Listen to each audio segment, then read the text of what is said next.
आइएगा question number 27 CMA study material illustration number 11। देखिएगा ये क्या बोल रहा है।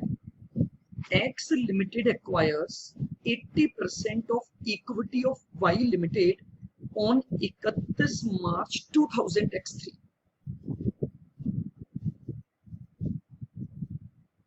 ये आपकी एक कंपनी है X लिमिटेड,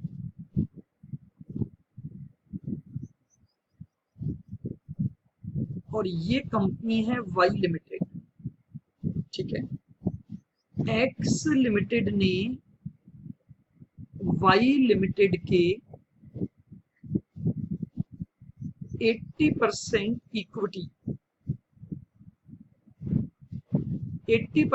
इक्विटी ली है on 31 March 2000X3 for 100 lakhs. For 100 lakhs. When the equity share capital and the other equity are as under. इस दिन की आपको इक्विटी शेयर कैपिटल दे रखी है, कितनी है वो 40 lakhs, और इसी दिन की आपको अदर इक्विटी भी दे रखी है। Other equity which is 80 lakh। तो ये आपके पास नेट एसेट आ गई 120 lakh। नेट एसेट आ गई 120 lakhs। ठीक है, अब जरा देखिएगा, अगर मैं यहां पर ग्रुप स्ट्रक्चर को डिफाइन करूं,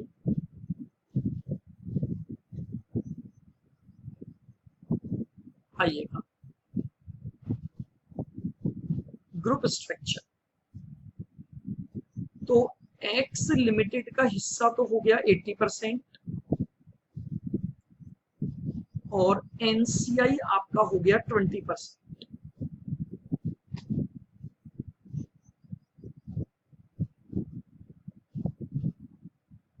फिर इसके बाद आपको दे रखा है 31 मार्च 14 पर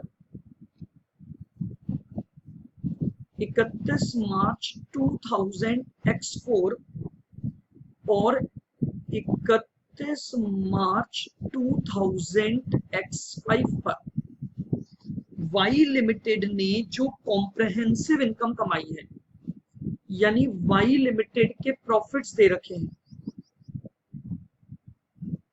प्रॉफिट्स नेगेटिव 15 लाख, यानी इस साल Y लिमिटेड ने लॉस उठाया है, और इस साल Y लिमिटेड को प्रॉफिट हुआ है, प्रॉफिट्स हुए हैं 25 लाख के। क्या क्या पूछा है? अच्छा जी, इसने फिर एक और बात बोली है, NCI को प्रोपोर्शनेट नेट एसेट मेथड से निकालना है। NCI निकलेगा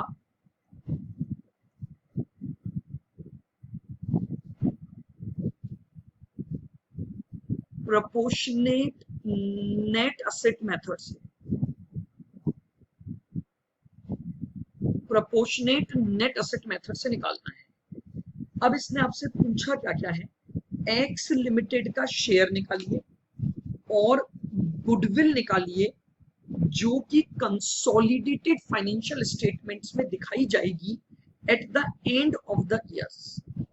हमारे पास 3 साल का डेटा है, बहुत ध्यान से मेरी बात को सुनना।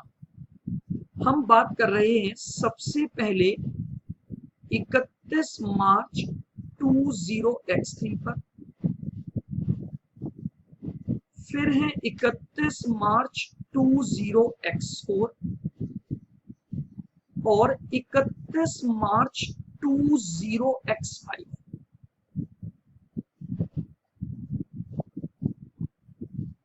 मेरे पास ये कुछ डेटा गिवन है, और मुझे इस अकॉर्डिंग सारी वर्किंग्स दिखानी।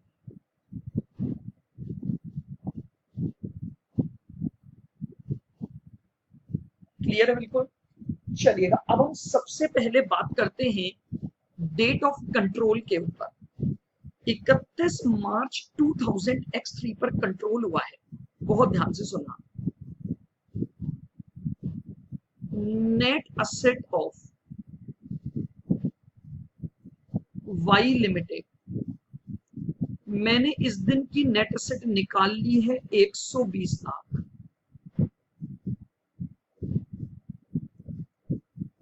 एनसीआई ऑन 31/3/03, मैं डायरेक्ट लिख देता हूं एनसीआई की वैल्यू। उसने बोला है एनसीआई का वैल्यू प्रोपोर्शनेट नेट असेट से लेना है। इस समय 120 लाख की नेट असेट है और उसका 20% मेरा एनसीआई है, तो 24 लाख हमारे पास एनसीआई आ गया।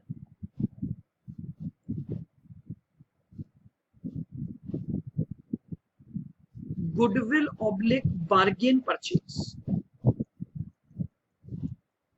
गुडविल ऑब्लिक बार्गेन परचेज निकालेंगे। सुनना ध्यान से। सबसे पहले मैंने ली कॉस्ट ऑफ इन्वेस्टमेंट। आपने शेयर्स खरीदे थे 100 लाख में, प्लस एनसीआई है 24 लाख, तो टोटल वैल्यू आपके पास आ गई 124 lakh, minus net asset 120 lakh. ये लीजिए गुडविल आ गई 4। ये मैंने आपको 31 मार्च की बातें कर दी हैं 2000 X3 पर। बोलिएगा क्या यहां तक बिल्कुल क्लियर है? नेट असेट निकाल ली, एनसीआई को प्रोपोर्शनेट नेट असेट पर ले लिया। आओ अब मुझे एक बात बताओ, आपने इस साल में प्रॉफिट के लॉस हुआ है, प्रॉफिट ड्यूरिंग पीरियड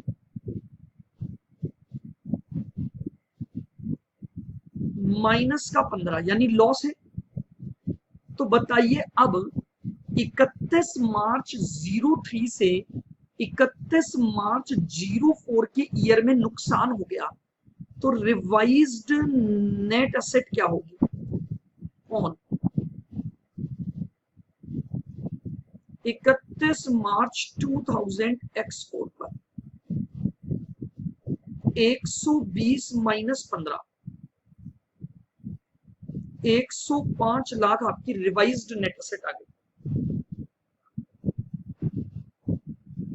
क्लियर है बिल्कुल?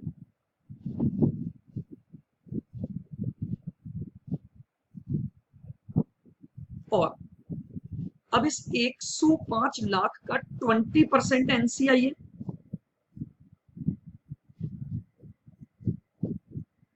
तो रिवाइज्ड वैल्यू ऑफ एनसीआई 105 का 20% 21 लाख, 105 का 20% 21 लाख। क्लियर यहां तक?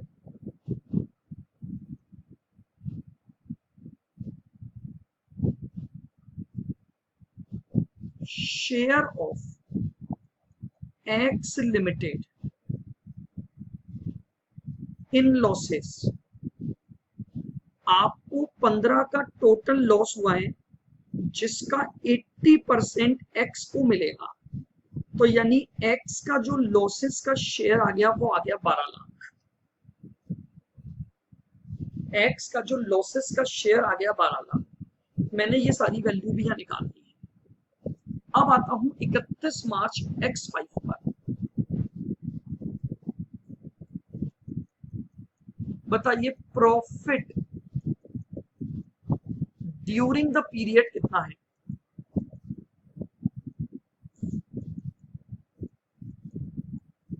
प्रॉफिट ड्यूरिंग द पीरियड है 25 लाख।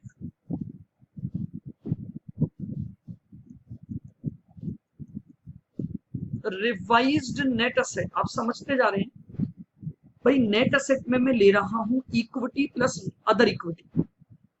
इक्विटी कैपिटल में कोई चेंज नहीं है, जैसे जैसे प्रॉफिट चेंज होते जा रहे हैं मेरी नेट असेट चेंज होती जा रही है। 105 की यहां थी प्लस 25 और कमा लिया, यानी अब मेरी नेट असेट हो चुकी है 130 lakh. That is my revised net asset 130 lakh.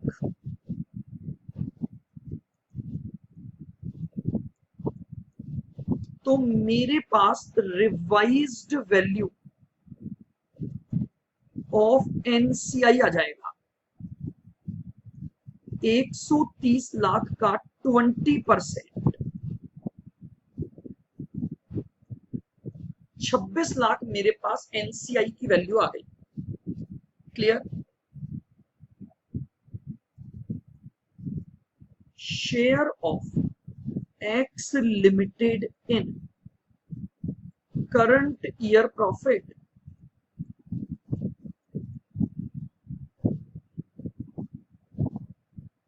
Current year में आपने 25 कमाया, इस 25 का 80% एक्स को मिलेगा, तो एक्स को मिल गया 20 लाख।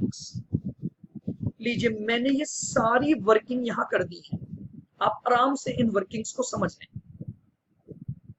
मैं और एक बार रिवाइज्ड नेट असेट को आपको समझा देता हूं। हाँ जी देखिएगा,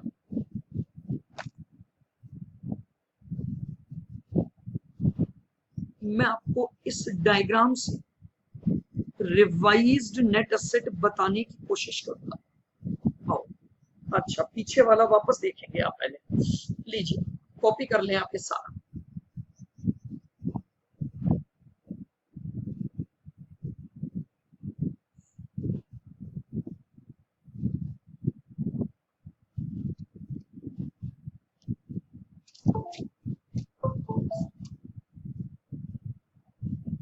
बताइए कर लिया क्या कॉपी?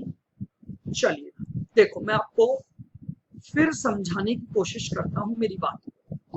देखो ये है 31 मार्च 2000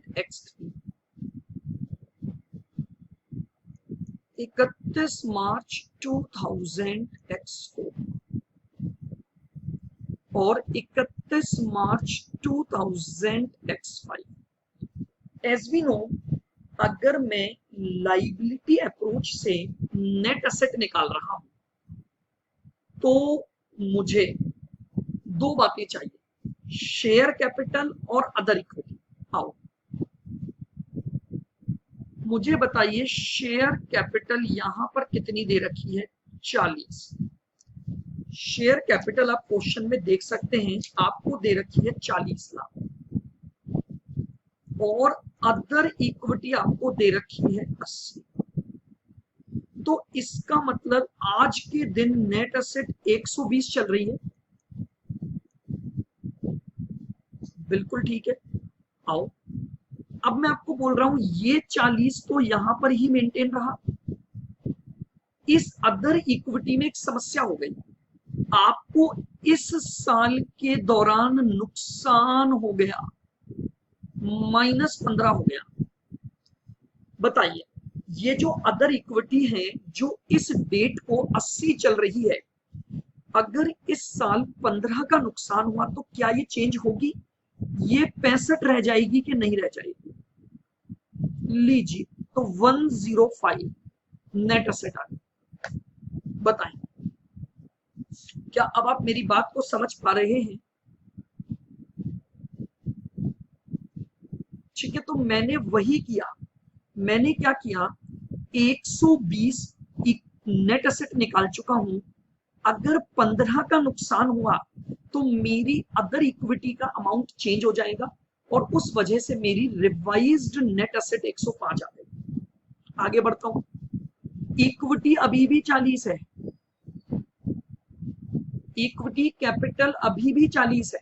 आओ 65 के बाद इस साल के दौरान मैंने क्या कमाया? इस साल के दौरान मैंने क्या कमाया, मैंने कमाया प्लस का 25। बताइए 65 प्लस 25, क्या मेरे पास 90 की अदर इक्विटी हो गई? बिल्कुल हो गई सर। ये लीजिए 130 की मेरे पास नेट एसेट आ गई। तो ये मैंने सारी नेट एसेट की वैल्यू आपको निकाल के बताई। देखिएगा ये 120, देन 105 एंड 130। नाउ एनसीआई में कोई चेंज नहीं हुआ है, तो मैंने NCI at the rate 20% of net asset compute कर दिया। तो बोले यहां पर एनसीआई 24 लाख हो गया, यहां एनसीआई 21 लाख हो गया, और यहां एनसीआई 26 लाख हो गया। ये मेरे पास एनसीआई की वैल्यू आ गई। बोलिएगा अब ये जो प्रॉफिट है इसका कुछ हिस्सा, इन प्रॉफिट्स का कुछ हिस्सा एक्स को भी तो मिलेगा। आप समझिए एक्स को कितना हिस्सा मिलेगा इसका, 80%।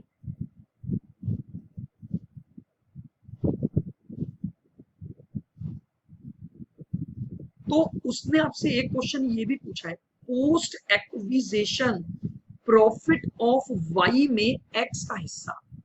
अगर मैंने इस दिन शेयर्स एक्वायर कर लिए तो ये पीरियड पूरा का पूरा पोस्ट है, और ये पीरियड भी पूरा का पूरा पोस्ट है। मैंने अगर शेयर्स 31 मार्च x3 पर ले लिए तो ये पीरियड भी पोस्ट और ये पीरियड भी पोस्ट। इन पोस्ट पीरियड में मुझे एक्स का हिस्सा निकाल कर बताना है। बोलो क्लियर? बिल्कुल। तो लीजिए अब इसने आपसे जो सॉल्यूशन मांगा था हम जरा उसको प्रेजेंट कर दें। आइएगा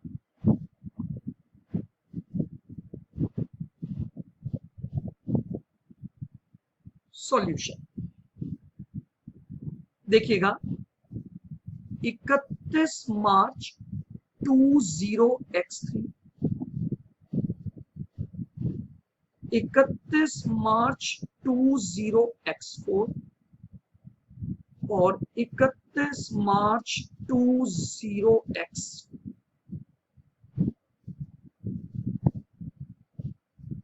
बताइए पहली वैल्यू उसने मांगी है गुडविल। मैंने गुडविल निकाली है और गुडविल में किसी प्रकार का कोई इंपेयरमेंट लॉस नहीं है। तो जो गुडविल 31 मार्च x3 पर है वही गुडविल यहां रहेगी और वही गुडविल यहां रहेगी। तो लीजिए गुडविल आ गई 4 लाख, 4 लाख और 4 लाख। सेकेंड,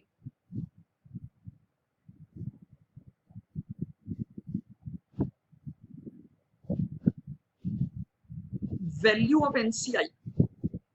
चलिएगा एनसीआई की वैल्यू है 24, 21 और 26। निकाल चुके हैं हम।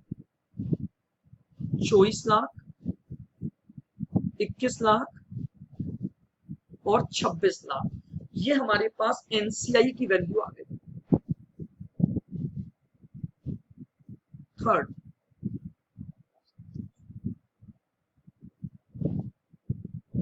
एक्स लिमिटेड शेयर इन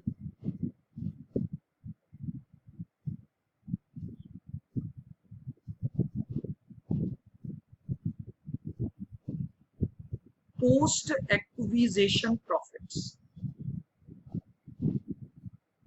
लीजिएगा पोस्ट एक्विजिशन प्रॉफिट में एक्स का हिस्सा, यहां पर मेरा लॉस था, यहां तो कुछ है ही नहीं क्योंकि 31 मार्च 2003 को हमने कंट्रोल लिया है। तो कंट्रोल के दिन तो पोस्ट प्रॉफिट हो ही नहीं सकता। भाई पोस्ट प्रॉफिट की डेफिनेशन क्या दी गई है? कंट्रोल के बाद जो अर्न किया, यहां कितना अर्न हुआ था? 15 का लॉस, उसका 80% लॉस था, तो ये लीजिए 12 का नुकसान इसका हिस्सा होगा। यहां पर 25 का प्रॉफिट और उसका 80%, तो 20 लाख आपका प्रॉफिट का शेयर।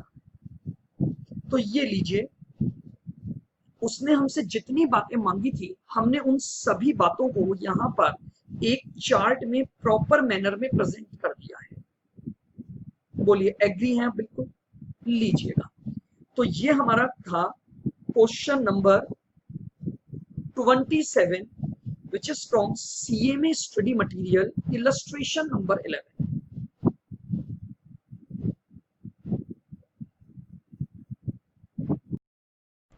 चलिए हम देखते हैं question number 28, CMA study material, illustration number 12.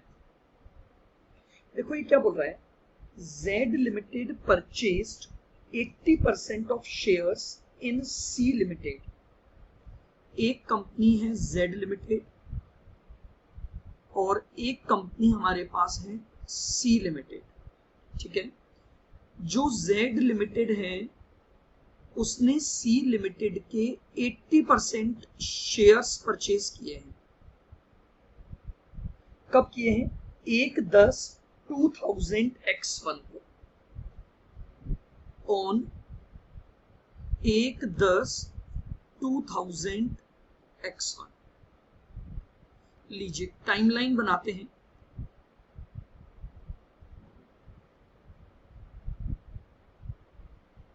ये है मेरे पास 1 अप्रैल 2001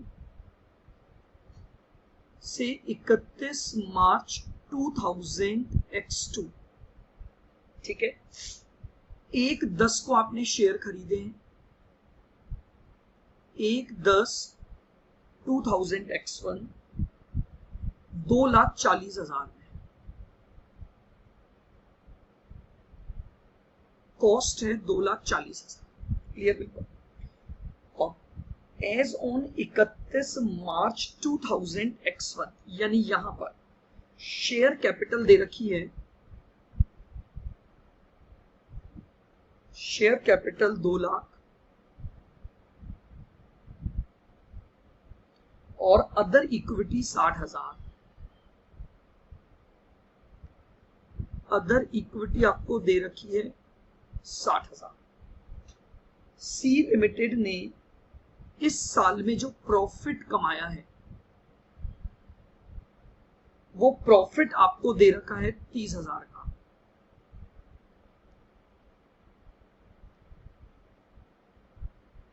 ठीक है।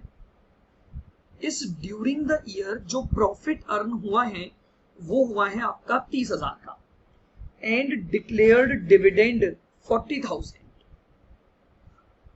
ये net profit during the year है, यानी इसके बाद डिविडेंड होगा, अभी इसमें से डिविडेंड की एंट्री नहीं हुई है। मेरी बात को बहुत ध्यान से सुनेंगे, कई बार हमारे दिमाग में एक गड़बड़ आ जाती है। देखिएगा, दो बातें हैं, एक होता है profit and loss account, profit and loss, ठीक है, जिसका नेट बैलेंस आपका नेट प्रॉफिट आता है या प्रॉफिट ड्यूरिंग द ईयर। फिर क्या होता है, ये नेट प्रॉफिट यहां ट्रांसफर होता है, यहां पर आपके पास एक ओपनिंग बैलेंस होता है, देन यहां पर आपका डिविडेंड जाता है और फिर पीएनडल का क्लोजिंग बैलेंस बचता है। पीएनडल अकाउंट के इस हिस्से को बोलते हैं एप्रोप्रिएशन। पीएनडल अकाउंट के इस हिस्से को क्या बोलते हैं? एप्रोप्रिएशन। इसका मतलब ये हुआ, अगर मुझे ये नेट प्रॉफिट दे रखा है 30,000, तो अभी मैंने इसमें से डिविडेंड डिक्लेरेशन की एंट्री नहीं की होगी, यानी ये डिविडेंड के डिक्लेरेशन से पहले का है। अच्छा, जरा इस क्वेश्चन में अगर मैं उसको रखूं तो देखिएगा, मैंने बोला कि मैंने कमाया 30,000 का प्रॉफिट, 60 का मेरे पास ओपनिंग था, क्लियर बिल्कुल। ड्यूरिंग द ईयर मैंने 40 का डिविडेंड दे दिया, तो क्लोजिंग बैलेंस बचा 50।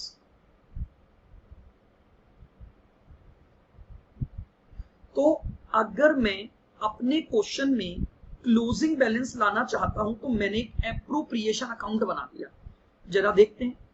तो यहां पर अदर इक्विटी में लिख सकता हूं 50, हालांकि नो नीड, मैं आपको फिर कह रहा हूं, अगर मुझे उसने ड्यूरिंग द ईयर का प्रॉफिट दिया हुआ है तो इसका मतलब ये हुआ कि 1 अप्रैल से लेकर 31 मार्च के बीच में मैंने ये प्रॉफिट अर्न किया है। क्लियर यहां तक बिल्कुल? अच्छा सर, मैं थोड़ा सा आपके साथ और चर्चा करता हूं। सबसे पहले ग्रुप स्ट्रक्चर लिख देते हैं, ग्रुप स्ट्रक्चर।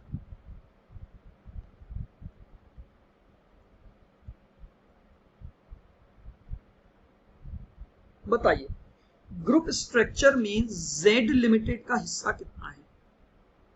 तो ग्रुप स्ट्रक्चर में जेड लिमिटेड का हिस्सा है 80%, तो एनसीआई आया 20%। चलिएगा, अगर अब हम इसका एओपी बनाना चाहें, AOP on 1/10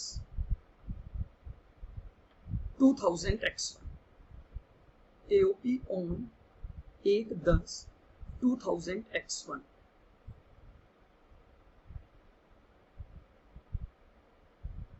particular,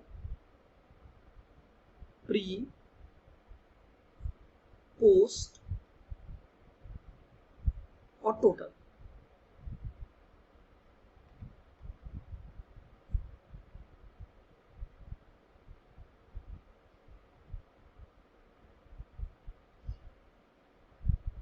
other equity, तो देखिएगा मुझे यहां अदर इक्विटी 60 दे रखी है और पोस्ट का प्रॉफिट मुझे 30 दे रखा है, ठीक है। नाउ अगर ये प्रॉफिट जो मुझे दे रखा है वो net profit for the year है, तो यानी इसमें से अभी तक डिविडेंड को मैंने डिडक्ट नहीं किया, तो मुझे एड बैक करने की भी जरूरत नहीं है। अब इसमें हम लगा देंगे टाइम एडजस्टमेंट।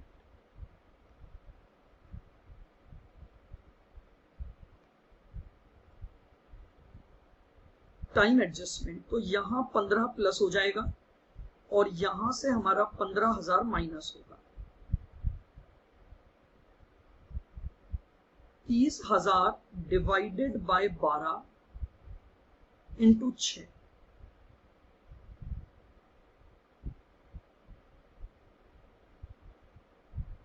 ये आ गया 75,000 और ये आ गया 15। ये लीजिए मैंने क्या बना दिया, एओपी बना दिया। अच्छा जी,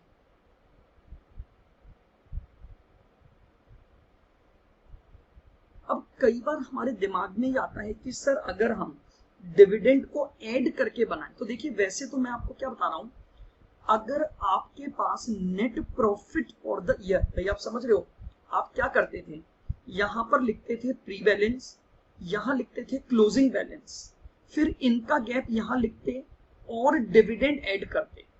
अब मैं बोल रहा हूं कि जब आपको उसने ऑलरेडी इस पीरियड का प्रॉफिट दिया हुआ है तो आप डायरेक्टली भी उस पीरियड को लेकर कर सकते हैं। चलिए मैं आपको ऑल्टरनेटिव वे में भी बताने की कोशिश करता हूं। तो देखो,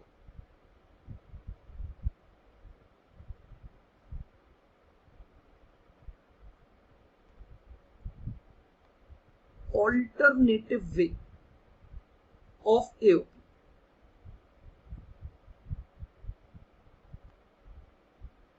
देखो, सबसे पहले मैं ये ढूंढता हूं कि मेरे इक्विटी का क्लोजिंग बैलेंस क्या आएगा।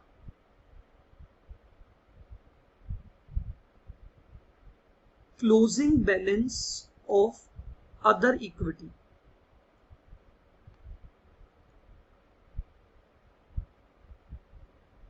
देखो,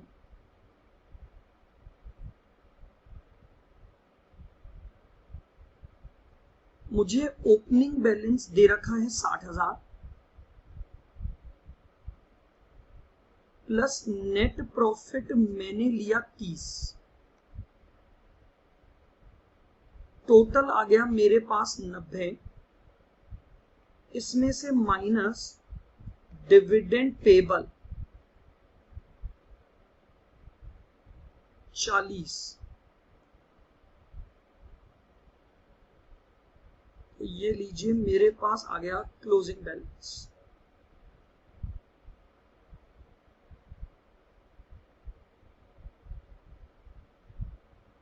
$50। अब अगर मैं इन एडजस्टमेंट को लेते हुए एओपी बनाता हूं, पर्टिकुलर, प्री, पोस्ट और total,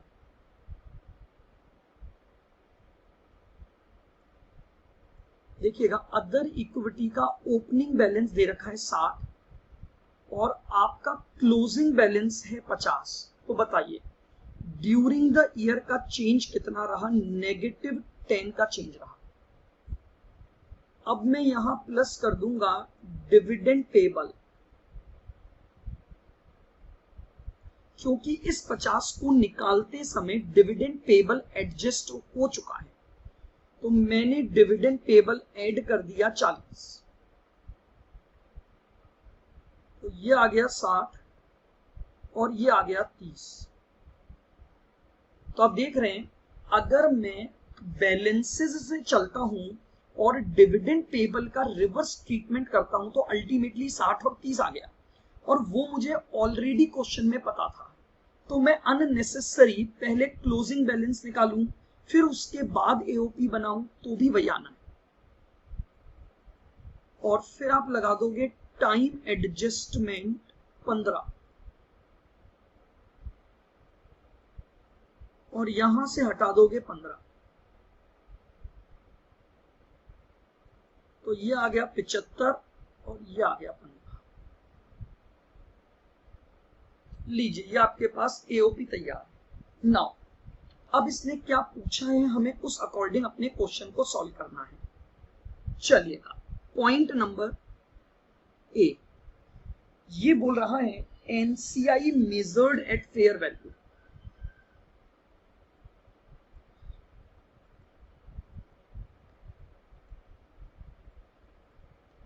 NCI measured at fair value.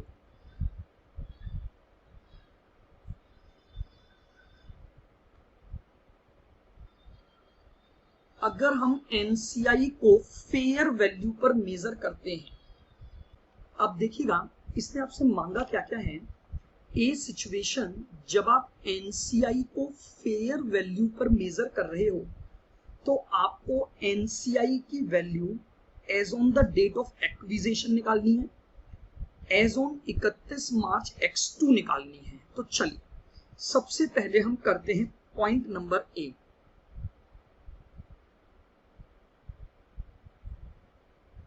NCI act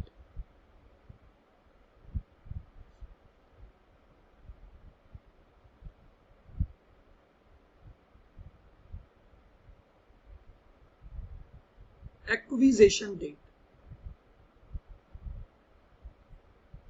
लीजिएगा कैसे निकालोगे।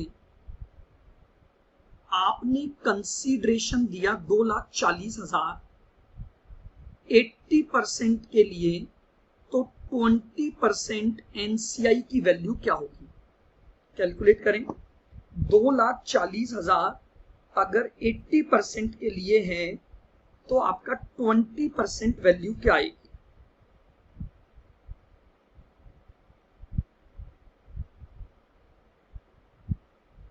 तो लीजिए एनसीआई की वैल्यू आ गई 60,000 ऑन एक्विजिशन डेट। आइएगा अब इसमें हमें चाहिए बी पॉइंट।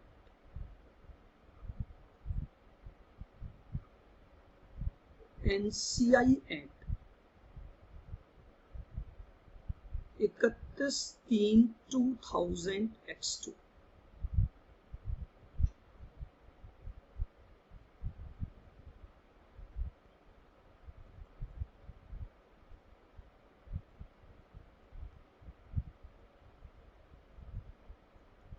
सबसे पहले आ गया NCI at acquisition date 60,000 plus share in post profits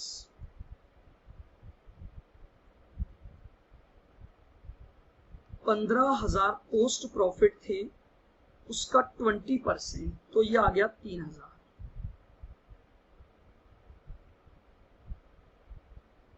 total हो गया 63। इसमें से माइनस हो जाएगा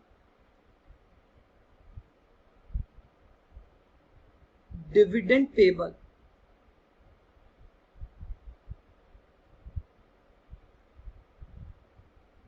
$40,000 का 20%, यानी 8,000।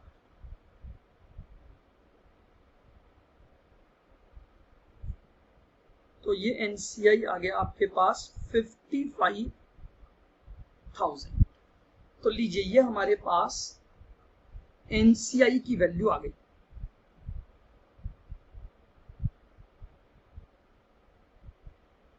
नाउ अब देखिएगा इसने और क्या पूछा है, गुडविल कैलकुलेट करिए। तो लीजिए अब हम निकालेंगे गुडविल।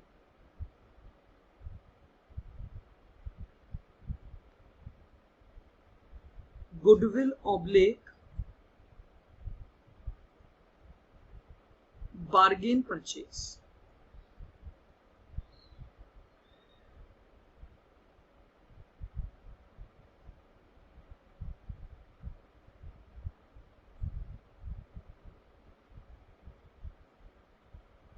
सबसे पहले आ गई मेरे पास cost of investment,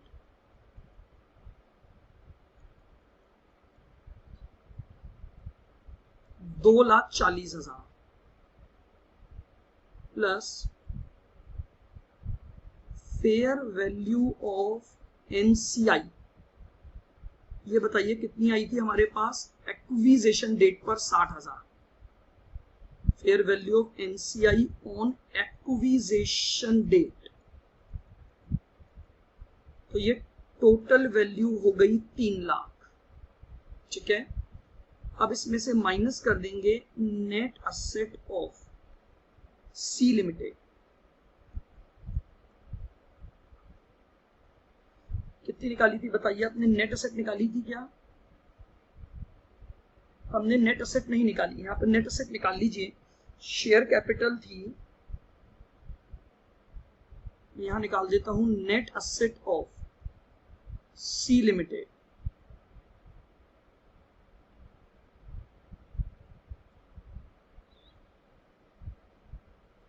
share capital 2 lakh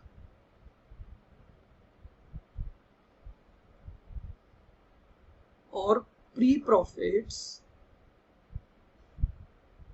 75,000। Total आ गया 275।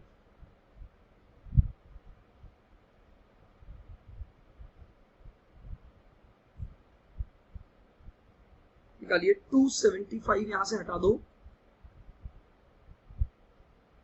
तो लीजिए मेरे पास 25,000 की गुडविल आ जाएगी।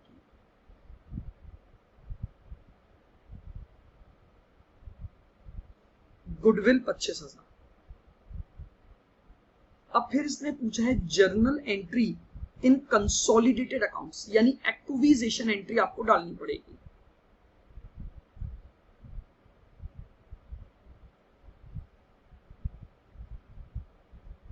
जर्नल एंट्री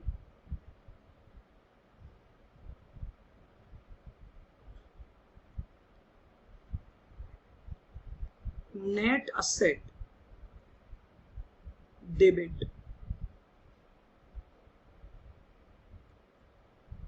2,75,000,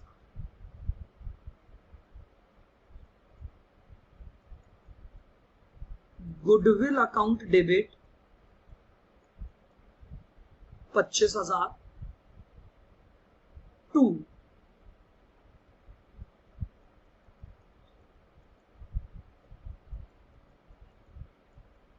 कंसीडरेशन आ गया 2,40,000,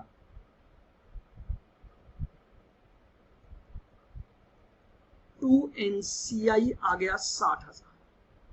ये लीजिए, ये हमारे पास जर्नल एंट्री बन गई।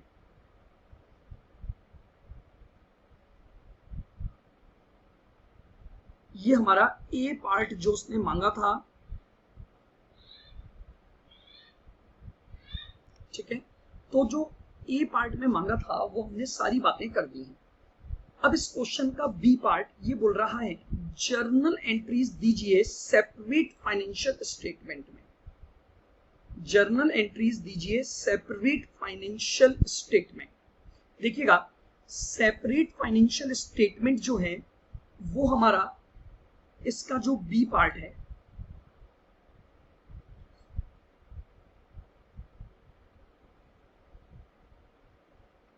Entries for separate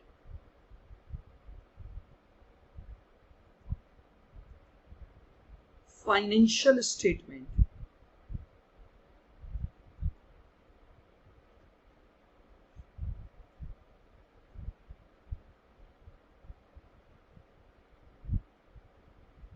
that will be covered in days 27. That will be covered in days 27. तो इनकी एंट्रियों पर हम जो चर्चा करेंगे थोड़े समय बाद करेंगे। तो मैं इस बी पार्ट को अभी पेंडिंग डाल रहा हूं। आगे आइएगा सी पार्ट। सी पार्ट में फिर उसने दो बातें मांगी हैं, कंसोलिडेटेड बैलेंस शीट में प्रेजेंटेशन और सेपरेट बैलेंस शीट में प्रेजेंटेशन। तो आइए सबसे पहले कंसोलिडेटेड बैलेंस शीट की बात करता हूं।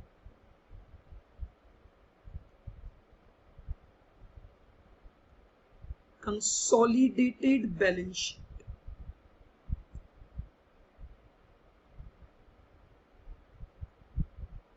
असेट्स,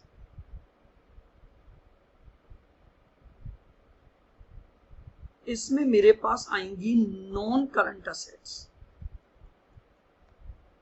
नॉन करंट असेट्स, और इसमें हमारे पास जो हमने गुडविल की वैल्यू निकाली थी।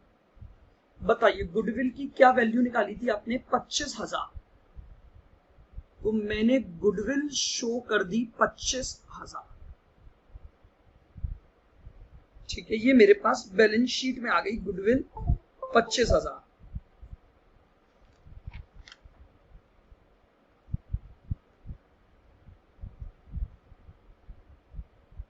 चलें आगे। नेक्स्ट,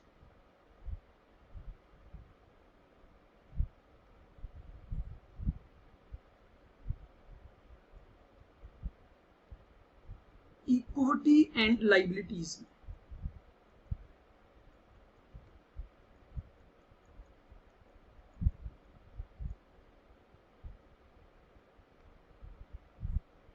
इक्विटी एंड लाइबिलिटीज में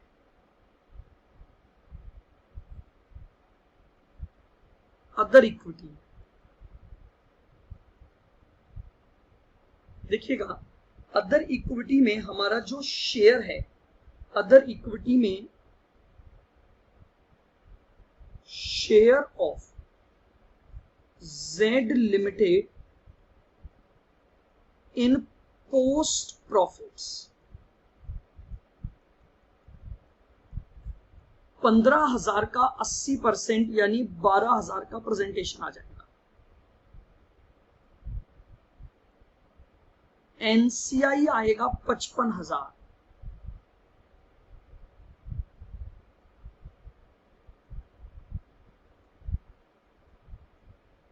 और डिविडेंड पेबल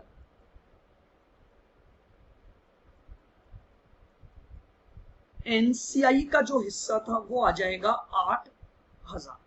तो ये लीजिए, ये मैंने आपको कंसोलिडेटेड बैलेंस शीट का प्रेजेंटेशन बता दिया है। नाउ इसी में इसने सेपरेट बैलेंस शीट का भी प्रेजेंटेशन मांगा है, तो वापस से वही बात, सेपरेट बैलेंस शीट का प्रेजेंटेशन इंड AS 27 में हम लोग डिस्कस करेंगे। तो अभी मैं इसको यहीं तक ले रहा हूं और इस क्वेश्चन में जो सेपरेट बैलेंस शीट के पॉइंट हैं वो मैं आपको पेंडिंग छोड़ूंगा इंड AS 27 के साथ। तो ये हमारे पास ए पार्ट हो गया। अगर एनसीआई का मेजरमेंट फेयर वैल्यू पर होना है तो हमारे पास कैसे कैसे कंसोलिडेशन के पॉइंट आएंगे। क्लियर है बिल्कुल? चलिए देखते हैं अब इसका बी पॉइंट। बी पॉइंट पे ये बोल रहा है एनसीआई मेजर्ड एट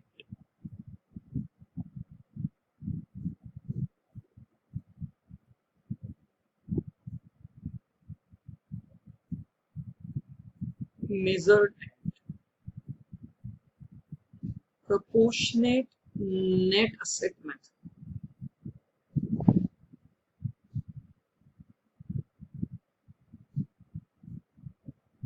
चलिए अब इसमें वापस से इसने point A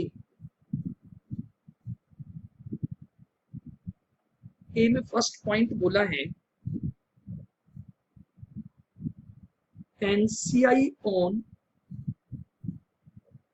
date of acquisition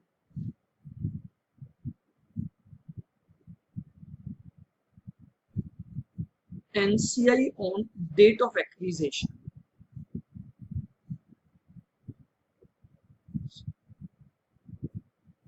2,75,000 का 20%।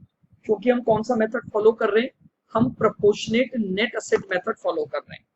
तो बताइए कितना आ गया, 2,75 का 20%, 55,000 मेरे पास वैल्यू आ गई। Next NCI on 31 March 2000 X2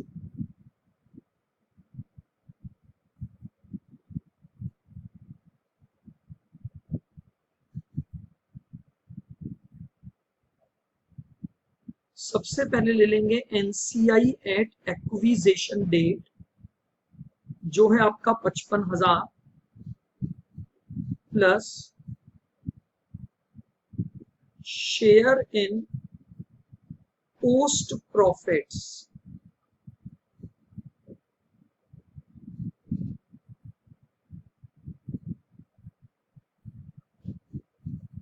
15,000 का 20% यानी 3,000।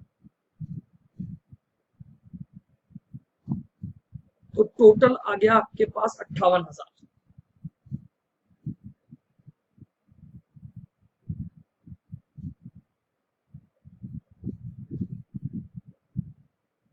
और इसमें से माइनस कर दोगे dividend payable 8,000,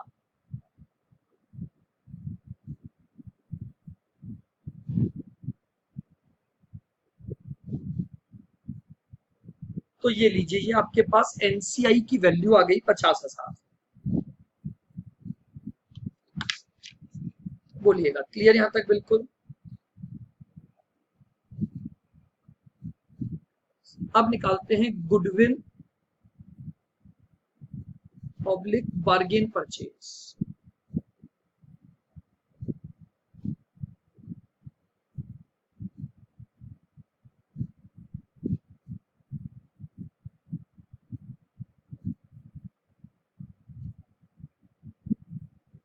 goodwill oblique bargain purchase.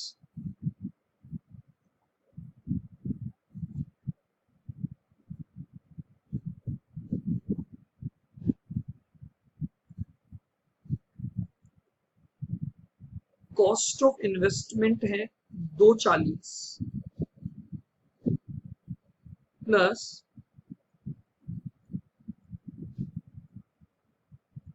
Value of NCI आपने निकाली थी 55,000,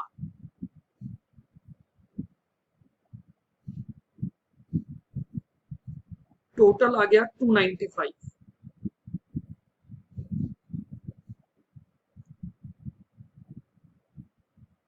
then net asset of C limited था 275।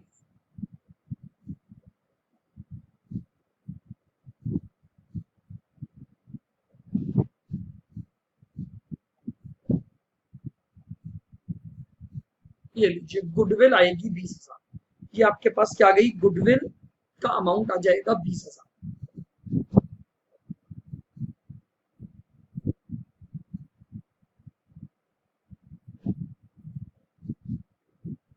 क्लियर यहां तक? चलिए जर्नल एंट्रीज करेंगे।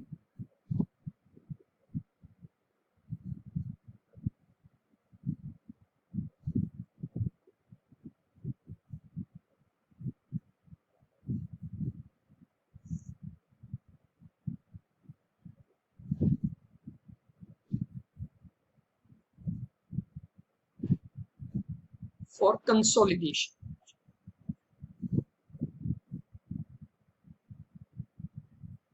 एंट्री क्या हो जाएगी, देखिएगा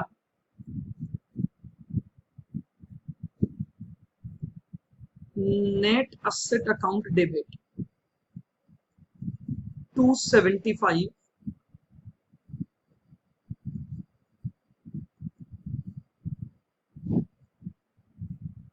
गुडविल अकाउंट डेबिट 20,000 टू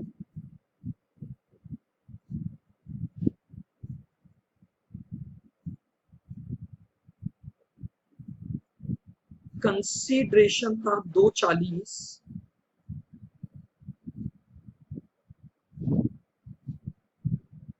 और 2 एनसीआई आपने निकाला था 55,000। तो ये हमारी कंसोलिडेशन की एंट्री हो गई। सेपरेट वाली एंट्रियां इंडेज 27 के साथ करेंगे हम। आइए सी पॉइंट,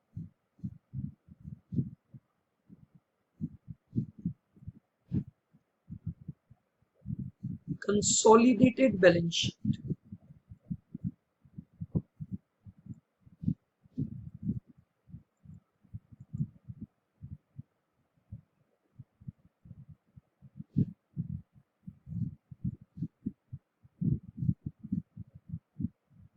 असेट्स में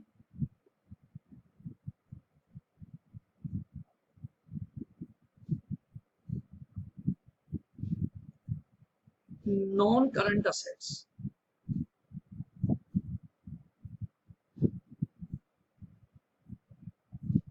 और नॉन करंट असेट्स में गुडविल आ जाएगी हमारे पास 20,000।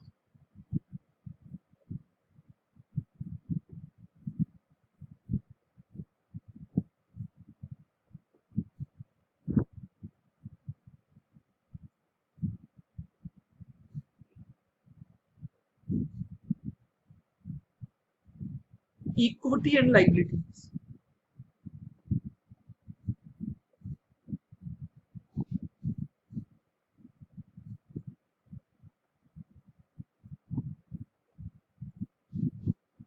अदर इक्विटी में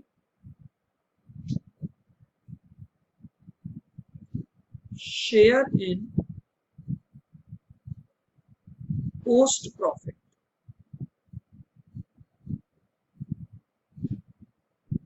तो शेयर इन पोस्ट प्रॉफिट आपका वही 12,000 रहेगा।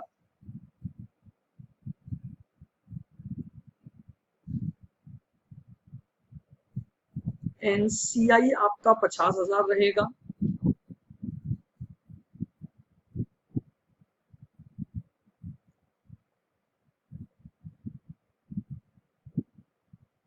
और डिविडेंड पेबल में एनसीआई आपका 8,000 रहेगा। तो ये आपके पास प्रेजेंटेशन आ गया कंसोलिडेटेड बैलेंस शीट। चलिए क्लियर है। तो ये हमारे पास सिचुएशन बी आ गई। आइए अब सी में फिर दो बातें इसने बोली हैं। आपको fair value of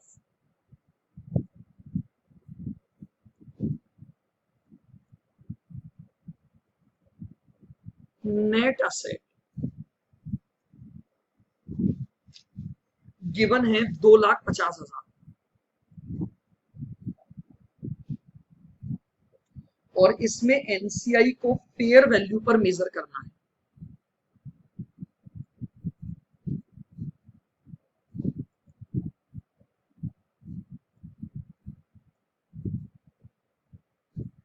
NCI measured eight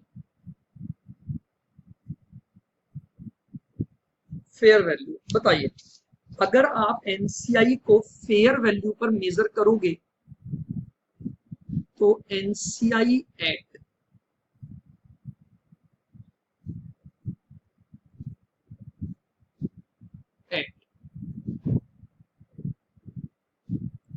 acquisition date कैसे निकालेंगे? ये जो 2,40,000 है ये 80 के लिए है, तो 20 की वैल्यू क्या होगी? तो ये आपके पास आ गया 60,000। सेकेंड,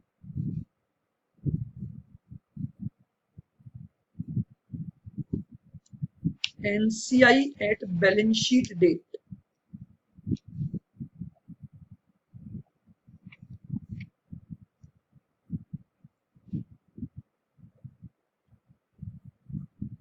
इकतीस 2000x2।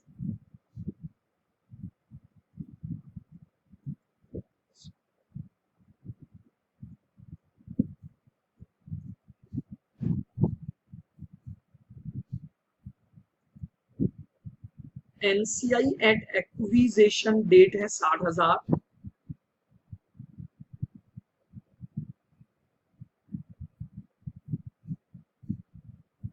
Plus share in post profits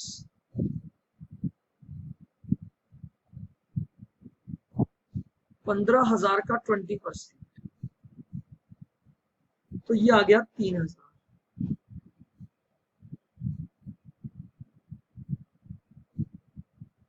63 इसमें से माइनस कर देंगे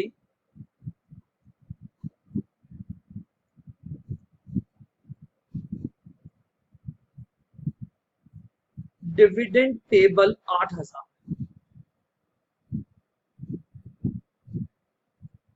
तो लीजिए एनसीआई की वैल्यू आ गई आपके पास 55,000। ये हमारे पास एनसीआई की वैल्यू आ जाएगी।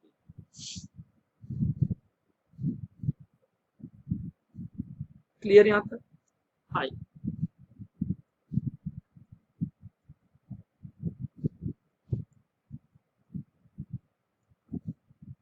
Goodwill oblique bargain purchase.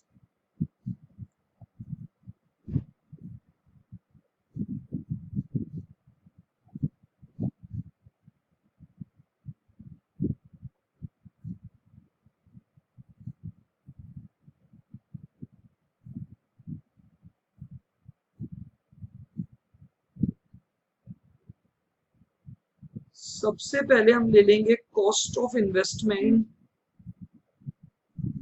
2,40,000 plus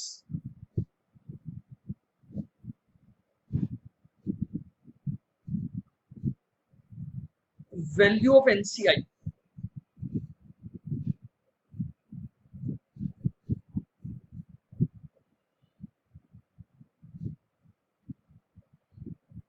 3,00,000।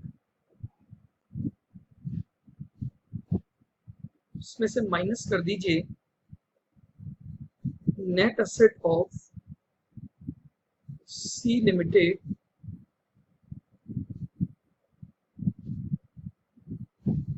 2,50,000। तो लीजिए हमारे पास गुडविल आ गई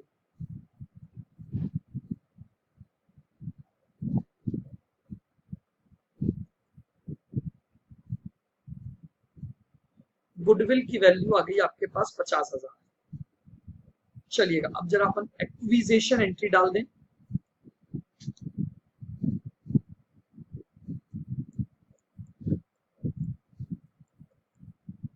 journal entry,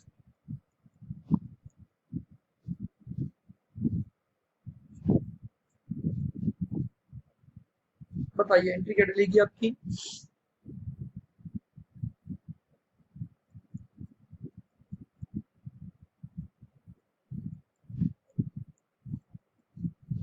net asset debit 2,50,000,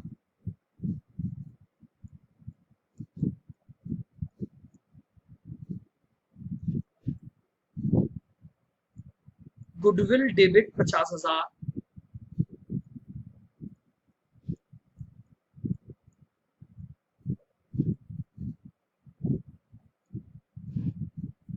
to consideration 3,00,000,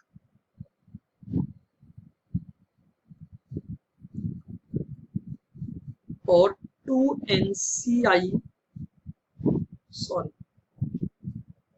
consideration था 2,40,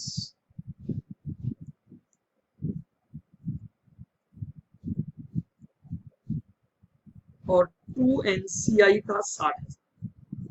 तो ये हमारे पास जर्नल एंट्री है। Consolidated balance sheet,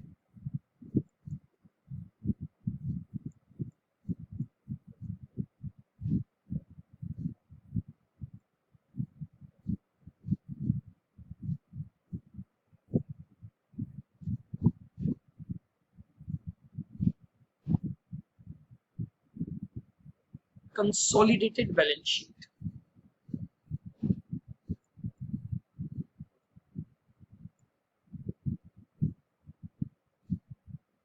assets, assets में हमारे पास आ गई नॉन करंट असेट्स, और नॉन करंट असेट्स में मेरे पास गुडविल आ गई 50,000।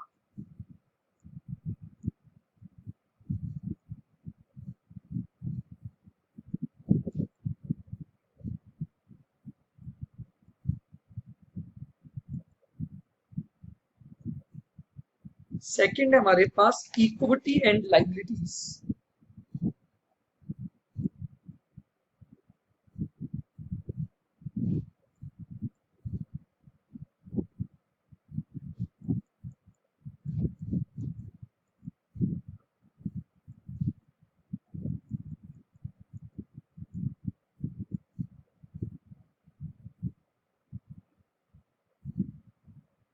आइए इक्विटी एंड लाइबिलिटी में सबसे पहले हमारे पास है अदर इक्विटी,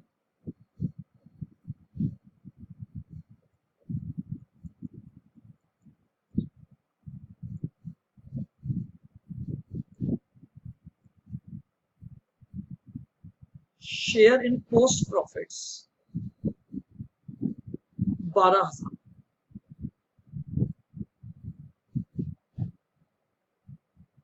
15,000 का 80%,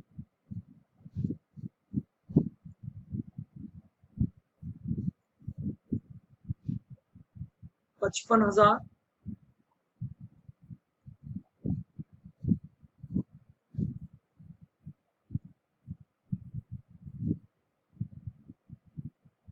और डिविडेंड पेबल है एनसीआई का 8,000।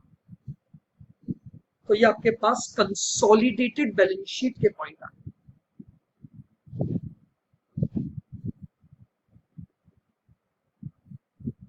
बोलिएगा क्लियर बिल्कुल।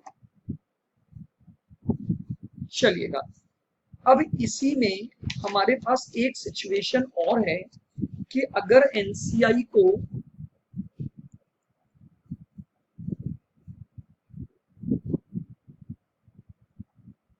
बेस्ड ऑन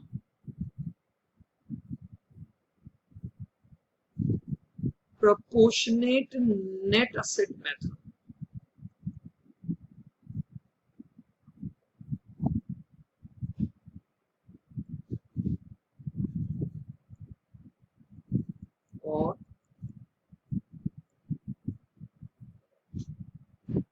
नेट असेट आपके पास है 2,50,000 जो उसने आपको दी हुई है कि जो नेट असेट आपके पास है वो 2,50,000 लेनी है।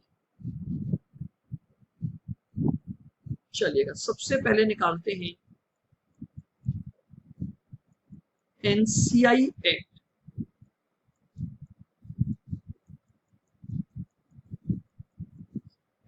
Acquisition date, NCI at acquisition date.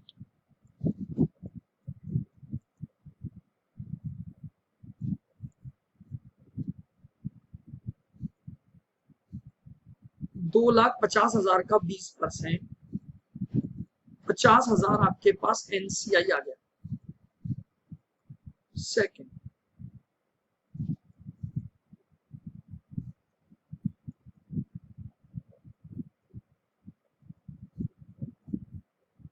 NCI at balance sheet date,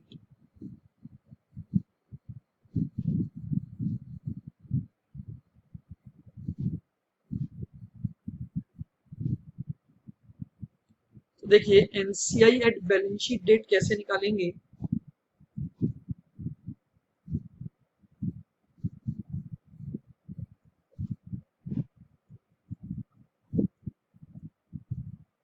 सबसे पहले एनसीआई एट एक्विजिशन डेट आ गया 50,000, ठीक है। फिर उसमें प्लस कर दो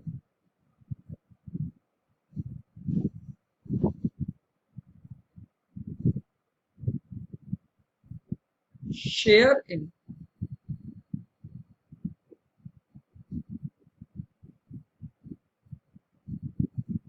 पोस्ट प्रॉफिट्स,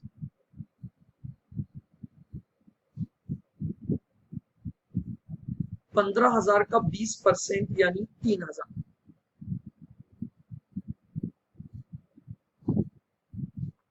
तो ये आपके पास टोटल वैल्यू आ गई 53,000।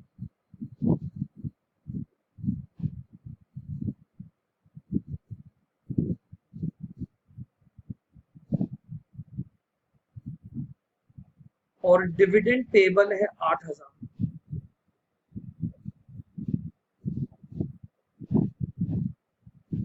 तो लीजिए एनसीआई की वैल्यू आ गई आपके पास 45,000।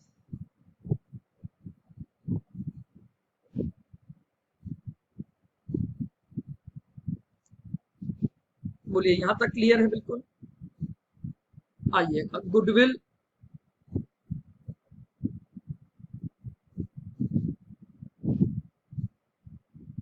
ऑब्लिक बार्गेन परचेज,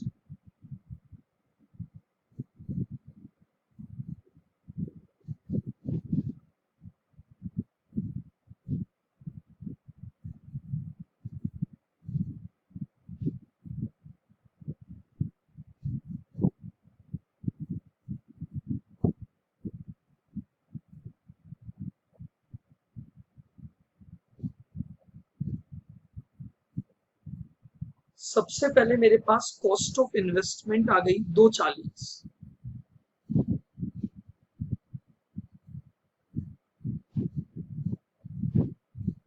प्लस करेंगे वैल्यू ऑफ एनसीआई। बताइए एनसीआई की वैल्यू कितनी निकाली थी हमने, 50,000 आपने वैल्यू निकाली।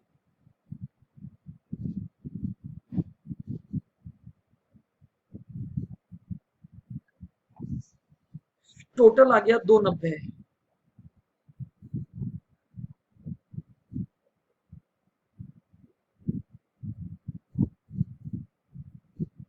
माइनस कर दोगे net asset 2,50,000।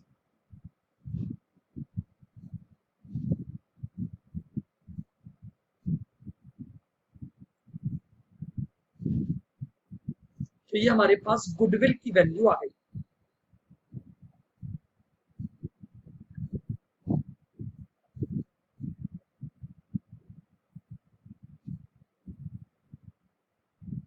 Journal entry,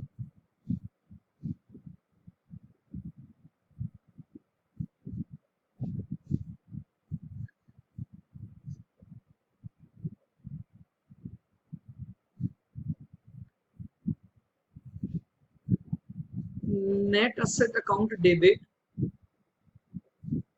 2,50,000,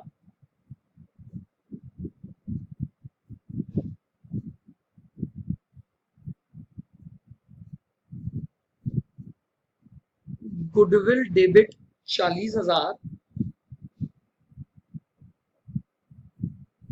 to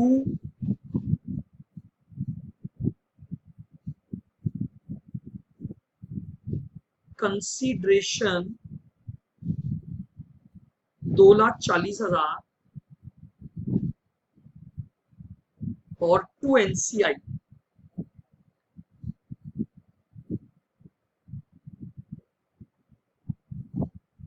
50,000।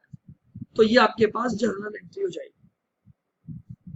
आगे बढ़ू, कंसोलिडेटेड बैलेंस शीट।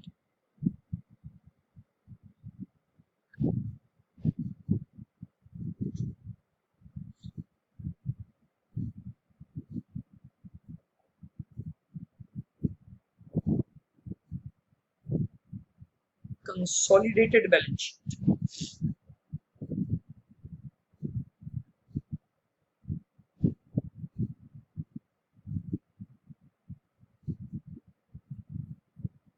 असेट्स में मेरे पास आएंगी नॉन करंट असेट्स,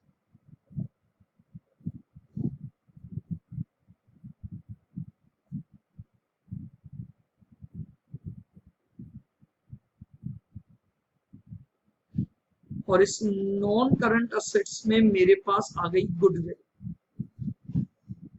बताइए गुडविल कितनी निकाली हमने? 40,000।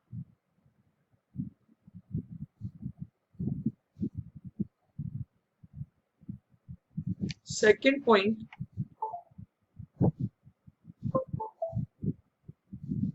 Equity and liability.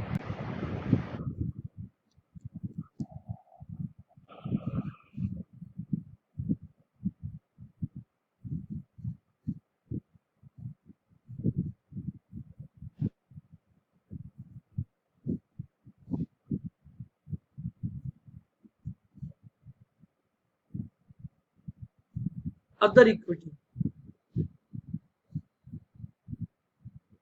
Share in post profits,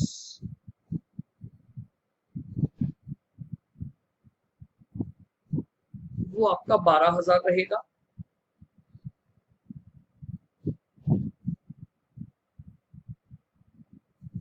NCI 45 रहेगा।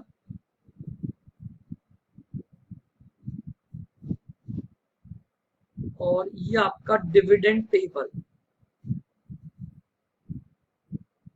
जो कि एनसीआई से रिलेटेड है 8,000 रहेगा। तो ये आपके पास कंसोलिडेटेड बैलेंस शीट के एक्सट्रैक्ट आ गए। तो लीजिए ये हमारे पास था question number 28 CMA study material का इलस्ट्रेशन नंबर 12। और इसमें अभी हमारा एक पॉइंट पेंडिंग है कि अगर हम सेपरेट फाइनेंशियल स्टेटमेंट में एंट्रियां और उसमें बैलेंस शीट प्रेजेंटेशन करें तो सेपरेट बैलेंस शीट में प्रेजेंटेशन कैसे होगा, वो हम डिस्कस करेंगे हमारा इंड AS 27 के बाद। क्लियर है बिल्कुल? चल